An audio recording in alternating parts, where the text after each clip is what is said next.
Hello friends, आप सब कैसे हैं। आई होप आप सब बहुत ही अच्छे होंगे और स्वस्थ भी होंगे। आज के इस सेशन में हम बात करने वाले हैं कि जितने भी अभ्यर्थी 2025 में CCSU चौधरी चरण सिंह यूनिवर्सिटी से एमएड कोर्स करना चाहते हैं तो वो यहाँ पे एमएड में एडमिशन कैसे ले सकते हैं। यहाँ पर एमएड में एडमिशन लेने के लिए आपको यहाँ का एमएड एंट्रेंस एग्ज़ाम देना होगा। उसी के थ्रू आप CCSU में एमएड कोर्स में एडमिशन ले सकते हैं। चाहे फिर प्राइवेट कॉलेज में आपको एडमिशन लेना हो या फिर गवर्नमेंट कॉलेज में या फिर यूनिवर्सिटी कैंपस में, तीनों ही जगह एडमिशन के लिए आपको क्या करना पड़ेगा, एंट्रेंस एग्ज़ाम देना होगा। उसके बाद काउंसलिंग होती है और काउंसलिंग के थ्रू ही आपका यहाँ पे एडमिशन संभव है। तो हम आपको ये बताएंगे कि CCSU मेरठ से एमएड एंट्रेंस का फॉर्म कब आता है और एमएड कोर्स करने के लिए क्या योग्यता चाहिए होगी, क्या एलिजिबिलिटी चाहिए होगी, एमएड की कितनी सीट्स हैं यहाँ पे यूनिवर्सिटी कैंपस में या प्राइवेट कॉलेज में या फिर इससे एफिलेटेड गवर्नमेंट कॉलेज में, एमएड की फ़ीस कितनी लगती है, एग्ज़ाम कब कराता है एंट्रेंस का CCSU, और एमएड एंट्रेंस का सिलेबस क्या होगा CCSU का, और काउंसलिंग कब तक करा देती है ये यूनिवर्सिटी, और यहाँ से यानी कि CCSU से एमएड एंट्रेंस की प्रिपरेशन हम कैसे करेंगे, CCSU एमएड एंट्रेंस की प्रिपरेशन कैसे करेंगे। तो इन सभी पॉइंट्स पे हम आपसे डिस्कशन करेंगे और टोटल इन्फॉर्मेशन आपको देंगे। ये जो आप तस्वीर देख रहे हैं ये चौधरी चरण सिंह यूनिवर्सिटी मेरठ की honourable vice chancellor professor Sangeeta Shukla ma'am हैं, कुलपति महोदया जी की ये तस्वीर है, आप देख सकते हैं।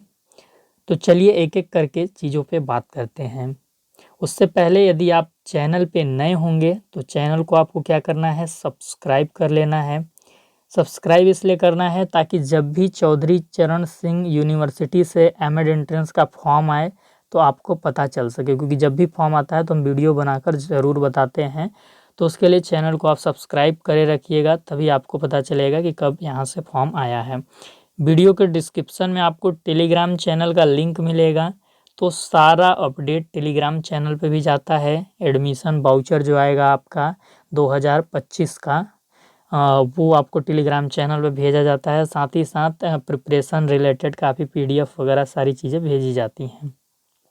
वीडियो के ही डिस्क्रिप्शन में आपको व्हाट्सएप चैनल का भी लिंक मिलेगा। तो टेलीग्राम चैनल और व्हाट्सएप चैनल को अगर आप ज्वाइन करके रखते हैं तो किसी भी प्रकार का कोई नोटिफिकेशन जो एमएड एंट्रेंस से रिलेटेड है वो आपसे छूटेगा नहीं। तो बहुत ही महत्वपूर्ण है, टेलीग्राम चैनल और व्हाट्सएप चैनल को ज़रूर ज्वाइन कीजिएगा।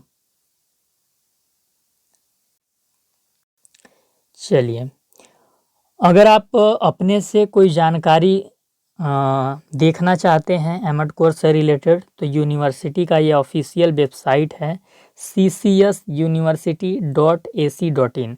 तो इस वेबसाइट के थ्रू आप यूनिवर्सिटी पोर्टल पे जा सकते हैं और जितनी चीज़ें मैंने आपको बताया है वो खुद भी आप वेरीफाई कर सकते हैं। जब भी आपका फॉर्म आएगा यहाँ से एमएड एंट्रेंस का, तो फॉर्म भी आप इसी वेबसाइट के थ्रू भर सकते हैं। ठीक, तो ये चीज़ भी आपको ध्यान में रखना है, इसलिए वेबसाइट आपको ध्यान में रखना है, किसी गलत वेबसाइट पे आप नहीं जाइएगा। जितनी चीज़ें हम आपको बताएंगे इस आधार पे बताएंगे कि 2024 में CCSU में एमएड एंट्रेंस का क्या प्रोसीजर रहा था, किस प्रकार से चौधरी चरण सिंह यूनिवर्सिटी ने एमएड का एंट्रेंस पिछले साल कराया था। तो पिछले साल के आधार पे हम बात करेंगे कि इस साल क्या प्रोसीजर हो सकता है। तो अगर हम देखें कि पिछले साल कब फॉर्म आया था, तो पिछले साल आपका फॉर्म आया था 20 अप्रैल को, यानी अप्रैल महीने में फॉर्म आ गया था। और फॉर्म भरने की ये जो डेट थी ये 10 मई तक थी। कब तक थी डेट? 10 मई तक फॉर्म भरने की डेट थी। ये डेट एक्सटेंड भी हुई थी, बढ़ी भी थी, और कितनी तक बढ़ी थी, कितने तारीख तक, ये मैं अभी आपको आगे बताऊंगा। ठीक, तो ये चीज़ है। इस साल भी जो फॉर्म आपका आना है वो अप्रैल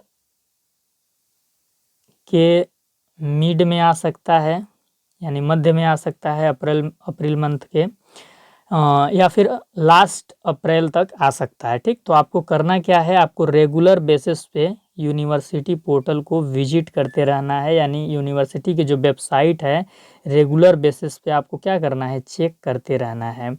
साथ ही अगर आप चैनल को सब्सक्राइब करे रखेंगे तो टेंशन लेने की आवश्यकता नहीं है, जब भी फॉर्म आता है तो हम आपको बताएंगे। फॉर्म फीस कितनी लगती है, तो फॉर्म फीस अगर आप जनरल कैंडिडेट हैं या ओबीसी कैंडिडेट हैं तो 700 रुपये लगेगा, और अगर आप एससी कैंडिडेट हैं या एसटी कैंडिडेट हैं तो 500 रुपये फॉर्म फीस लगता है। ठीक, तो फॉर्म फीस ये है आपकी। इसके बाद आप पूछेंगे कि फॉर्म भरने के लिए क्या एलिजिबिलिटी चाहिए होगी, यानी एमएड कोर्स को करने के लिए सर योग्यता क्या चाहिए होगी। तो योग्यता अगर आप पूछेंगे तो अगर आप जनरल के कैंडिडेट हैं या फिर ओबीसी के कैंडिडेट हैं तो आपके पास 50% के साथ 50% के साथ या तो बीएड होना चाहिए या फिर बीए बीएड होना चाहिए या बीएससी बीएड होना चाहिए या बीएलएड होना चाहिए या फिर डीएलएड होना चाहिए, जिसे कि आप बीटीसी कहते हैं। लेकिन डीएलएड के साथ आपका यूजी जरूर होना चाहिए, ठीक, अंडर ग्रेजुएशन, क्योंकि कई प्रदेश में जो बीटीसी या डीएलएड है वो 12वीं के बाद भी कराया जाता है, तो ग्रेजुएशन ज़रूरी है। ठीक, वहीं पे जो एससी और एसटी कैंडिडेट हैं शेड्यूल कास्ट और शेड्यूल ट्राइब्स के, तो अगर उनका 45% भी है बीएड में या फिर बीएड के इक्विवेलेंट जो डिग्रीज हैं डीएलएड या फिर बीए बीएड बीएससी बीएड, उसमें 45% भी है तो वो फॉर्म भर सकते हैं। ठीक, तो ये हो गई योग्यता से रिलेटेड बात। और इसके बाद अगर आप अपेयरिंग में हैं, यानी कि आप जो भी टीचर ट्रेनिंग कोर्स कर रहे हैं, आप जो भी टीचर ट्रेनिंग कोर्स कर रहे हैं, यानी कि अगर आप बीएड के या फिर जो भी टीचर ट्रेनिंग कोर्स है आपका उसके चौथे सेमेस्टर में चल रहे हैं, ठीक, 4th सेमेस्टर में चल रहे हैं, तो भी आप फॉर्म क्या कर सकते हैं, अप्लाई कर सकते हैं। तो भी आप क्या कर सकते हैं, फॉर्म अप्लाई कर सकते हैं। शर्त क्या होगी, शर्त इनकी ये है कि जब ये काउंसलिंग कराने लगेंगे तो फर्स्ट काउंसलिंग से कुछ दिन पहले आपको बीएड की फाइनल ईयर की मार्कशीट यूनिवर्सिटी पोर्टल पे अपलोड करनी होगी। ठीक, होता क्या है कि आपका फॉर्म आता है, आप एग्ज़ाम देते हो, एग्ज़ाम देने के बाद पोर्टल फिर से रीओपन कर दिया जाता है उनके लिए जो बच्चे अपेयरिंग में थे, तो उस समय वो अपना फाइनल ईयर का मार्कशीट क्या करते हैं, अपलोड करते हैं, उसके बाद काउंसलिंग होती है।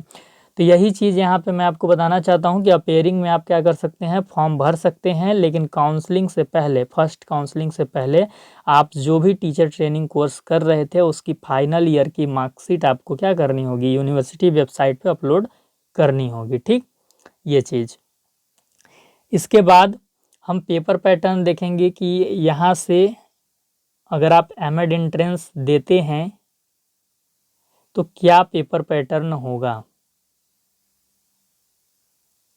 ठीक, एक नंबर ऑफ क्वेश्चन पेपर की बात करें तो टोटल आपका एक पेपर होगा। कितना पेपर होगा, एक पेपर होगा।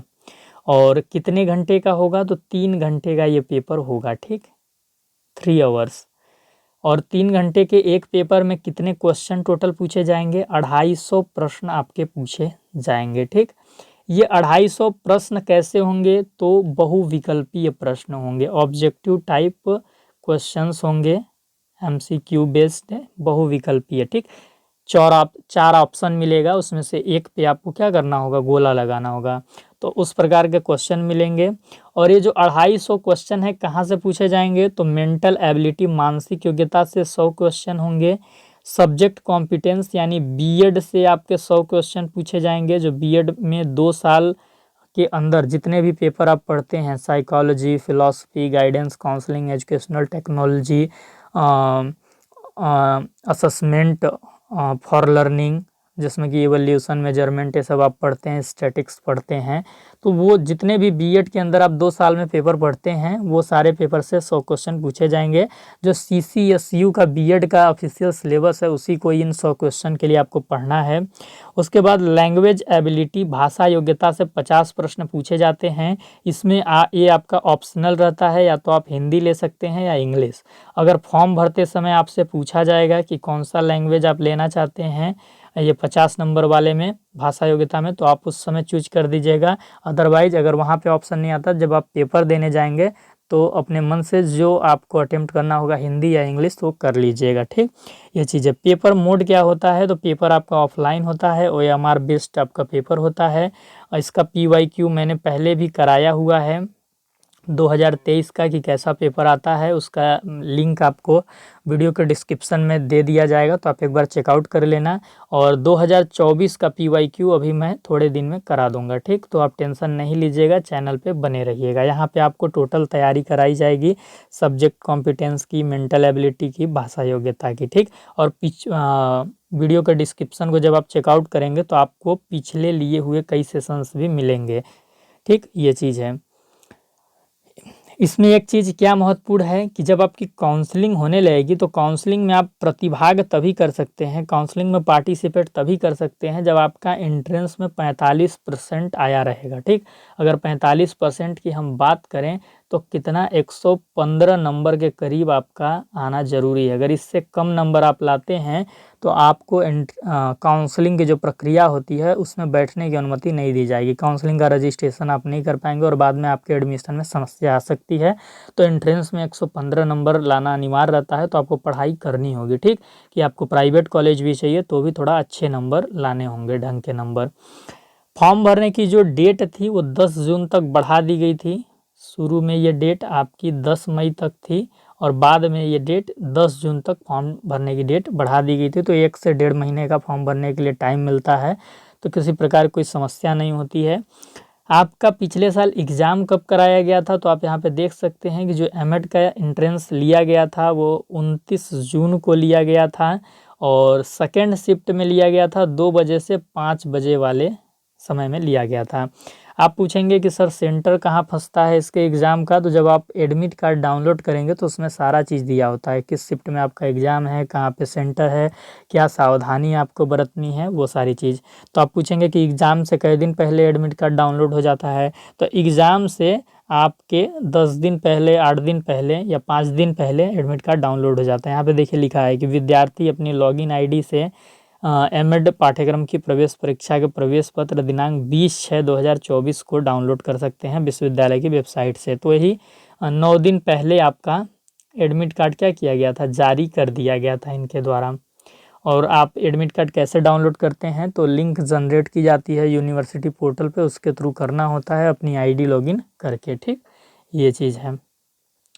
इसके बाद एग्ज़ाम आपका 29 जून को कराया गया था और इस एग्ज़ाम का रिज़ल्ट कब आया था, एंट्रेंस का रिज़ल्ट कब आया था, तो रिज़ल्ट पिछले साल 16 जुलाई 2024 को आ गया था। तो इस साल भी इसी टाइप का प्रोसीजर रहने वाला है। तो ये सारी चीज़ें आप ध्यान से देख लीजिएगा क्योंकि 2025 में आपको परेशान नहीं होना है, इसी के अनुसार चलना है, ठीक। कट ऑफ कितना जाता है, यानी कि 250 नंबर का जो पूर्णांक रहता है तो उसमें आपको कितना नंबर लाना होगा कि आपको यूनिवर्सिटी कैंपस की सीट मिल जाए या फिर इससे अफिलिएटेड जो गवर्नमेंट कॉलेज है और उनमें जो एडेड सीट हैं एमएड की वो सीटें मिल जाए, ठीक। तो आप अगर जनरल कैंडिडेट हैं तो 171 नंबर लाने का कोशिश कीजिएगा क्योंकि पिछले साल का हाईएस्ट कट ऑफ यही गया था, ठीक, 171। तो ये यही रखिएगा कि 250 में कम से कम आपका 171 आ जाए। अगर आप ओबीसी कैंडिडेट हैं तो 145 रखिएगा, एससी हैं तो 151 ये चीज़ रखिएगा और ईडब्ल्यूएस हैं तो 129, ठीक। ये है। और ये कट ऑफ इस साल बदल भी सकते हैं, ये निर्भर करता है कि हाईएस्ट कट ऑफ क्या गया है कैटेगरी वाइज, तो उसके हिसाब से कट ऑफ बनता है, ठीक ना। तो ये चीज़ है, पिछले साल का ये कट ऑफ है कि ओबीसी का एडमिशन स्टार्ट हुआ था 145 से, एससी का 151 से और ईडब्ल्यूएस का 129 से और जनरल का 171 से, ठीक। ये चीज़ है। तो जो जनरल का एडमिशन होता है वो अनरिजर्व कोटे से होता है, ठीक। तो जनरल की सीटें ओबीसी वाले ले सकते हैं। अगर ओबीसी का नंबर 170 है तो इसका एडमिशन ओबीसी वाले कैटेगरी में नहीं होगा, इसका एडमिशन जनरल कैटेगरी में ही होगा। ये चीज़ है। तो इसलिए क्या करना है कि जनरल वाले को ज़्यादा नंबर ही लाने का टारगेट रखना है, ठीक। और एससी वाले को भी अच्छा अपना ये टारगेट जो मैंने बताया है ये। ईडब्ल्यूएस वाले को कम से कम जो ओबीसी का कट ऑफ है उसके अनुसार ही नंबर लाना चाहिए, ठीक, क्योंकि ओबीसी और ईडब्ल्यूएस का नंबर थोड़ा बहुत ही ऊपर नीचे होता है। तो फिलहाल के लिए ये आप कट ऑफ अपने ध्यान में रखेंगे, क्योंकि 2024 का ये ऑफिशियल कट ऑफ है, तो मैंने आपको बता दिया। फिर इसके बाद फर्स्ट राउंड की काउंसलिंग देखेंगे आप, तो 22 अगस्त से काउंसलिंग स्टार्ट हो गई थी और एक काउंसलिंग चली थी 28 अगस्त तक, ठीक। काउंसलिंग की क्या प्रक्रिया होती है तो मैं बता दूं, सबसे पहले आपको यूनिवर्सिटी की वेबसाइट पे रजिस्ट्रेशन करना होता है, ठीक। रजिस्ट्रेशन करने के बाद आपको क्या करना होता है, चॉइस फिलिंग की प्रक्रिया होती है, कॉलेज चुनने होते हैं। फिर चॉइस फिलिंग की प्रक्रिया के बाद क्या होता है, सीट अलॉटमेंट की प्रक्रिया होती है, ठीक। सीट अलॉटमेंट की प्रक्रिया के बाद आपको कॉलेज में जाके डॉक्यूमेंट वेरिफिकेशन कराने पड़ते हैं, फीस सबमिट करना पड़ता है और फिर इसके बाद आपकी क्लासेस स्टार्ट हो जाती हैं, ठीक। चॉइस फिलिंग के बाद मेरिट लिस्ट जारी की जाती है यूनिवर्सिटी के तरफ से, और इस मेरिट लिस्ट में यदि आपका नाम है तो आप एडमिशन के लिए जा सकते हैं, डॉक्यूमेंट वेरिफिकेशन कराने और अपना एडमिशन सुनिश्चित कराने। और फर्स्ट राउंड की काउंसलिंग हमने आपको बता दिया, और सेकेंड राउंड की जो काउंसलिंग है वो आप देख सकते हैं कि 31 अगस्त से स्टार्ट की गई थी, 5 सितंबर तक सेकेंड राउंड की काउंसलिंग हो गई थी। जैसे ही आपका रिजल्ट आता है उसके बाद क्या होता है कि एडमिशन, उसके बाद जो यूनिवर्सिटी की वेबसाइट होती है उसको क्या किया जाता है, रीओपन किया जाता है।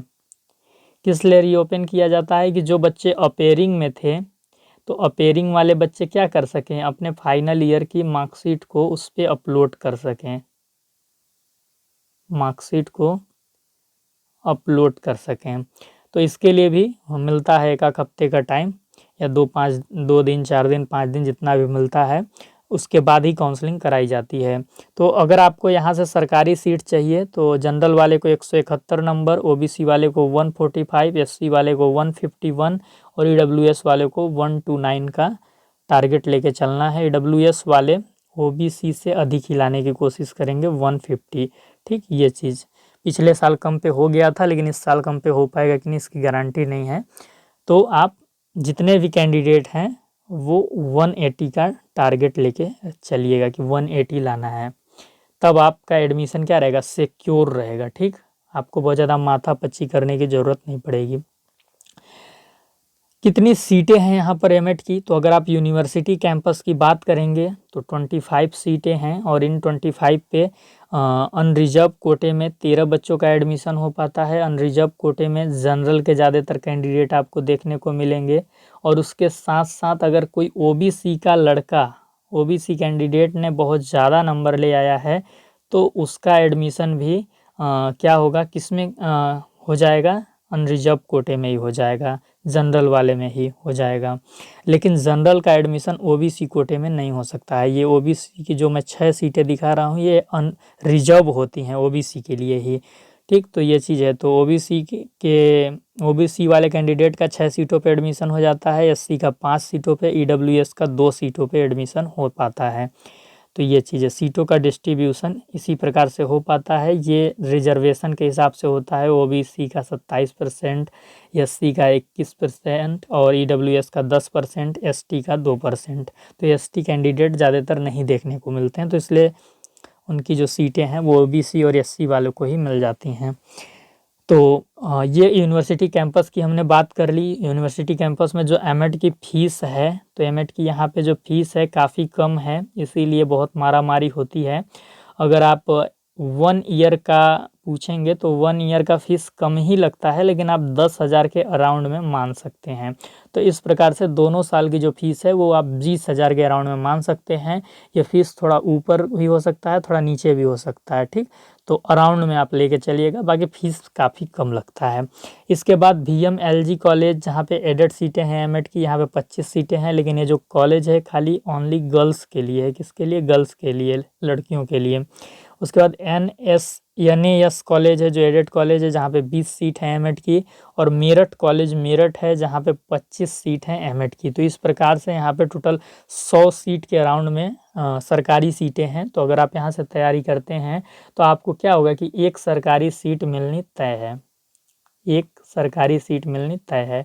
अगर आप प्राइवेट कॉलेज की फ़ीस पूछेंगे कितनी है, तो अगर आप यहाँ पे प्राइवेट कॉलेज से एमएड करने के लिए सोच रहे हैं तो आपका टोटल दोनों साल की अगर फ़ीस बोलें तो 70,000 के करीब लग जाएगा, और उसमें एग्जामिनेशन शुल्क, प्रैक्टिकल शुल्क, अगर ये सारी चीज़ें मिला दें तो 1 लाख का टारगेट लेके आप चलिएगा। ठीक, कुछ प्राइवेट कॉलेज में सीट खाली रह जाती है तो वहाँ पे आप अगर बार्गेनिंग करेंगे तो आपका फीस कम भी लग सकता है, हो सकता है कि 40-50 में ही वो आपको दोनों साल फाइनल करा दे। तो ये बार्गेनिंग के ऊपर रहता है, सोर्स के ऊपर होता है कि आपको ऐसा सोर्स मिल पाता है या नहीं मिल पाता है। ठीक, ये चीज़ है। तो जितनी भी चीज़ें थी सारी चीज़ें हमने आपको बता दी कि कैसे क्या चीज़ यहाँ से होता है। इसके बाद भी अगर आपके मन में कोई क्वेश्चन है तो आप हमसे पूछ लीजिएगा, हम ज़रूर आपको वो चीज़ें बताएंगे। एक चीज़ें और रह जाती हैं तो उसको मैं बता दे रहा हूँ जो छूट रहा था। तो आपको क्या करना है, आपको क्या करना है कि वीडियो का डिस्क्रिप्शन चेकआउट करना है। ठीक, वीडियो का जब आप डिस्क्रिप्शन चेकआउट करेंगे तो ऑफिशियल CCSU का PYQ का लिंक मिल जाएगा आपको, PYQ सेशन का, जिसमें मैंने 2023 के PYQ कराए हैं, 2024 का भी मैं कुछ दिन में करा दूंगा। उसके बाद मैंने थ्योरी की क्लास ली है बहुत सारी, जिसमें आपका साइकोलॉजी वाला पोर्शन मिल जाएगा, आपको फिलॉसफी वाला पोर्शन मिल जाएगा, एजुकेशनल टेक्नोलॉजी टीचिंग से रिलेटेड सेशन मिल जाएगा, उसको आप देख लीजिएगा। और प्रैक्टिस सेट के भी प्लेलिस्ट के लिंक आपको मिलेंगे, तो प्रैक्टिस सेट्स भी आप देख डालिएगा। तो तब तक ये सेशंस आप सब देखिए। बहुत जल्द आपकी एमएड एंट्रेंस 2025 की नई क्लासेस स्टार्ट हो जाएंगी, जो कि स्टेट यूनिवर्सिटी के लिए स्पेशल रहेंगी। तो बहुत मज़ा आने वाला है, साथ में मिलकर आपको हमारे साथ बने रहना है। आपका एडमिशन हम ज़रूर कराएंगे। ठीक, और एडमिशन अगर आपका यहाँ पे एमएड में हो जाता है CCSU में, तो भी आप एक चीज़ ध्यान रखिए कि एडमिशन के बाद भी इस चैनल पर एमएड 2 साल की तैयारी कराई जाती है। एमएड 2 साल, जो 4 सेमेस्टर आपके यहाँ पे रहेंगे, यहाँ पे आपका एमएड 2 साल 4 सेमेस्टर का होता है। तो ये 4 सेमेस्टर की रेगुलर बेसिस पे क्लासेस आपको इस चैनल पे देखने को मिलेंगी, रेगुलर बेसिस पे। ठीक, तो आप यहाँ से एमएड में एडमिशन लेने के बाद पढ़ाई भी करेंगे, किसी प्रकार की कोई दिक्कत नहीं होगी। फर्स्ट सेमेस्टर में मैं आपको philosophical foundation of education western पढ़ाता हूँ, सेकंड में मैं आपको इंडियन फिलोसफी पढ़ाता हूँ, थर्ड में मैं आपको सोशोलॉजिकल फाउंडेशन ऑफ एजुकेशन पढ़ाता हूँ। ठीक, तो हर सेमेस्टर में जो भी पेपर आपके सेमेस्टर में इंक्लूड होगा, कोई ना कोई पेपर मैं आपको ज़रूर एक पेपर पढ़ाता हूँ। तो अपना साथ बहुत लंबा रहने वाला है, बहुत मज़ा आएगा। तो बिल्कुल मन से तैयारी कीजिए ताकि आपको एक सरकारी सीट मिल जाए और आप मेरे साथ बने रहें। ठीक, चैनल पे नए होंगे तो चैनल को प्लीज़ सब्सक्राइब कर लीजिएगा, और अन्य अभ्यर्थी जो CCSU से एमएड का फॉर्म भरना चाहते हैं 2025 में, उनके पास क्या करेंगे, आप इस सेशन का लिंक शेयर कर देंगे। ठीक, अगर ये आपको अच्छी लगी होगी वीडियो तो लाइक कर दीजिएगा, और वीडियो के डिस्क्रिप्शन में आपको टेलीग्राम चैनल का लिंक मिलेगा, व्हाट्सएप चैनल का लिंक मिलेगा। तो ये बहुत ज़रूरी है। ठीक, ताकि आपको कोई भी नोटिफिकेशन आपसे मिस ना हो पाए और आप समय पे फॉर्म भर दें, एग्ज़ाम दे दें, काउंसलिंग आपकी हो जाए। तो टेलीग्राम चैनल और व्हाट्सएप चैनल को ज़रूर ज्वाइन कीजिएगा। अगर आप मुझसे बात करना चाहते हैं, कोई समस्या है आपकी, तो आपको क्या करना है, वीडियो के डिस्क्रिप्शन में व्हाट्सएप ग्रुप का लिंक मिलेगा, ये व्हाट्सएप ग्रुप का लिंक है। ठीक, तो आप इसे ज्वाइन करेंगे, और ज्वाइन करने के बाद आपको एडमिन वाले नंबर पे, जो ग्रुप के एडमिन वाला नंबर होगा, एडमिन वाले नंबर पे मुझे पर्सनली मैसेज करना है। ठीक, तो आप अपनी किसी भी प्रकार की कोई प्रॉब्लम को मेरे सामने रख सकते हैं कि आपको प्रिपरेशन करने में दिक्कत आ रही है, किस चीज़ में समस्या आ रही है, मैं आपको आपसे वहाँ पे ज़रूर बात करूँगा। ठीक, ये चीज़ है। तो चलिए, इसी के साथ हम आपसे विदा लेते हैं, फिर हम आपसे मिलते हैं नेक्स्ट सेशन में। जब आपका फॉर्म आता है तो हम आपको वीडियो बना के ज़रूर बताएंगे।